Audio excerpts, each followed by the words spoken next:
The Tower of Babel. Genesis 11:2, 1-9. After the Great Flood, when Noah and his family stepped out of the ark, a new chapter of human history began. The descendants of Noah grew in number and began to repopulate the earth. At that time, the entire world spoke one language. Everyone could understand each other perfectly.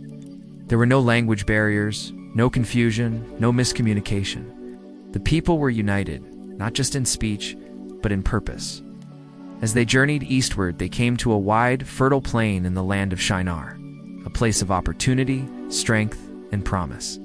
And there, they decided to settle. They looked around and said to one another, "Let's make bricks and bake them thoroughly." This wasn't just simple construction. They were innovators. Instead of using stones, they made bricks. And instead of using mud, they used bitumen, or tar, to hold them together.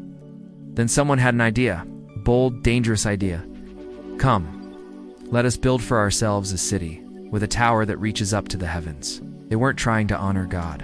They weren't building a temple of worship. No, they were building a monument to themselves, a symbol of human strength, pride, and unity. Let us make a name for ourselves, so we won't be scattered over the whole earth.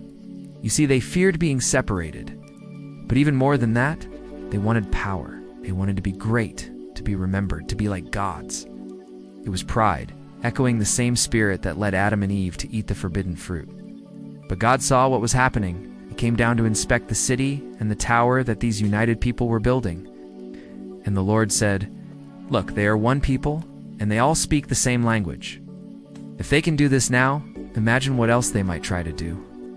Nothing will be impossible for them, nothing restrained by their own pride."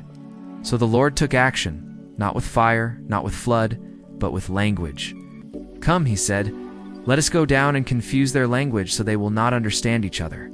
And just like that, the builders could no longer communicate. One spoke, and the other heard nonsense. Confusion spread through the city like wildfire.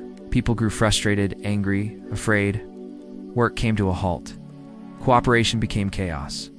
Families and tribes began to drift apart, seeking others they could understand. Eventually, they abandoned the project. The great tower was left unfinished. From there, the Lord scattered them across the earth, just as he originally commanded humanity to do. And the place was called Babel. Key takeaways. Unity without God can lead to disaster. Pride and self-glorification blind people to God's purpose. God's will prevails, even when humanity resists it. The origin of the world's many languages began with a divine judgment, but also with a divine purpose to fill the earth.